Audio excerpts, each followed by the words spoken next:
सबसे पहले तमाम दोस्तों को अस्सलाम वालेकुम। बाबर आजम पर इल्जाम लगाने वाले हमजा मुख्तार ने यू टर्न ले लिया। देखिए हमजा मुख्तार ने बाबर आजम के बारे में अब क्या कहा, जानकर आप भी हैरान रह जाओगे। आप भाई वीडियो देखिए और मुझे इतना जरूर बता दे कि अचानक क्या हो गया, क्यों हमजा मुख्तार ने यू टर्न लिया, इसके पीछे क्या वजह हो सकती है। मेरा बाबर आजम से कोई ताल्लुक नहीं है और ना था। अगर मीडिया में किसी भी किस्म की कोई भी वीडियो चलाएं तो वो मेरी मर्जी के खिलाफ है। मैं कोई भी ताल्लुक बाबर आजम से ना मैंने रखा पहले और ना ही अब मैं रखती हूँ। अगर आगे मजीद कोई वीडियो बाबर के खिलाफ मेरे नाम से चलाई जाएगी तो वो मीडिया की कार्रवाई खिलाफ की जाएगी। दोबारा आप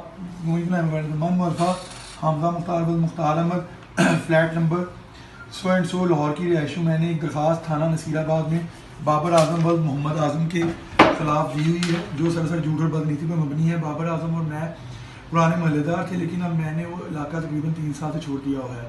मैं अपने कुछ दोस्तों के कहने पर बाबर आजम को तंग करने की खातिर थाना नसीराबाद में दरख्वास्त दी थी। दरख्वास्त की मदरजात सरासर झूठ और नीति पर मबनी है। बाबर आजम का मेरे साथ किसी किस्म का कोई ताल्लुक ना पहले था और ना आज है। मैं कुछ दोस्तों के कहने पर जिनका ताल्लुक नाम नहाद मीडिया से है, उनकी बातों में आ गई थी।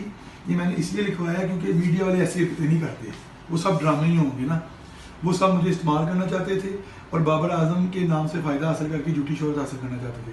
लेकिन अब मेरा ज़मीन मुझे ये सब गलत काम करने से रोक रहा है, लिहाजा मैं अपनी दरख्वास्त वापस लेती हूँ। क्योंकि दरख्वास्त झूठ और बदनीति पर मबनी थी, मेरे ऊपर किसी किस्म का कोई दबाव ना है।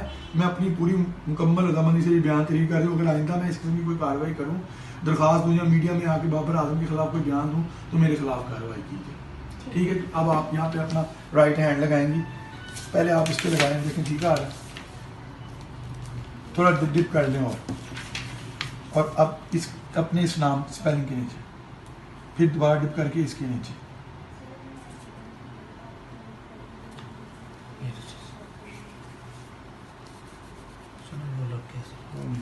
अब इसी तरह इसी स्टैम्प को भी दोबारा लगा लें प्लीज़।